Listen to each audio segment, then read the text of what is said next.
All right, so any questions at all on this set of lessons, 2 through 4, before we move into lesson 5, which is clearly related. They're all related and they tie together. But just to recap, we've got the savings goals in lesson 2. We've got the savings plan in lesson 3, where you do calculations to figure out how long for how many periods you will save and how much you will save to arrive at that total to obtain your goal.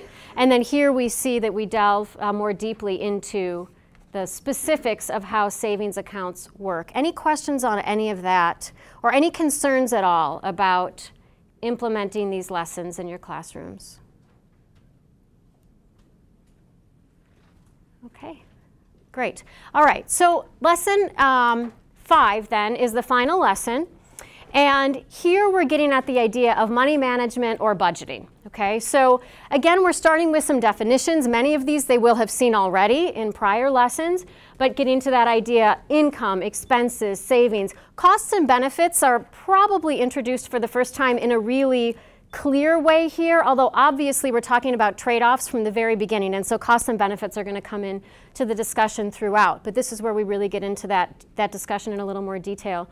And here we're also getting at that notion of it's not just a choice between two things, but it's a bigger picture. So talking about income, and that most people just don't have enough money to buy every single thing they want and have to make choices. Okay, so how do we go about thinking about those choices? Well, we propose that you analyze the costs and benefits. So as I said, that's sort of going to be the basis of the discussion here, and looking at how a budget can help to do that. So the basic outline of this lesson, it kind of ties back to the first lesson in that it's based on a story, just as lesson 1 was. This story is called The Tale of Terrence. Terrance is a 12-year-old boy who has grand plans, many things he wants to do. He has a variety of sources of income, including babysitting and other things, but not enough income to cover all of his desired expenses. And so it's really a little bit more open-ended than some of the other lessons, because it asks the students to consider how they would go about making these choices, how Terrance might go about making the choices, without necessarily saying there's a right or a wrong answer. Okay, but how do you weigh costs and benefits of things? So that's exercise 14.1. And exercise 14.2, it's just a follow-on to that discussion, looking at specific situations where Terrance has to make decisions, okay, how he might weigh things and evaluate those choices. Finally, there's, again, a closure section that just reviews some of the terms that you introduced in the lesson. So if I could have the group 4 representative come up. Okay, so some of the challenges that we came up with were the vocabulary words.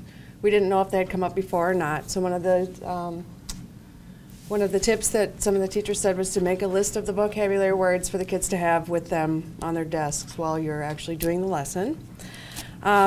Because it is a story, some of the kids are at different reading levels. They were suggested that you read the story aloud, or have the kids, you read 2 sentences or a paragraph, or so that everyone can read the story together. Like you mentioned earlier, the subjectivity of the worksheets, there is no right or wrong answer.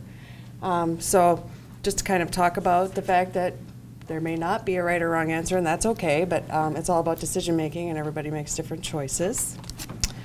And our last issue was relating to the material. A lot of people said, you know, some kids have a lot and some kids don't have anything.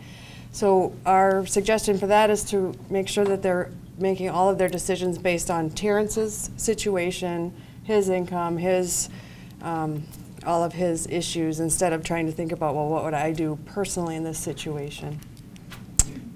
So that's what we came up with. Oh, and working in small groups too might be helpful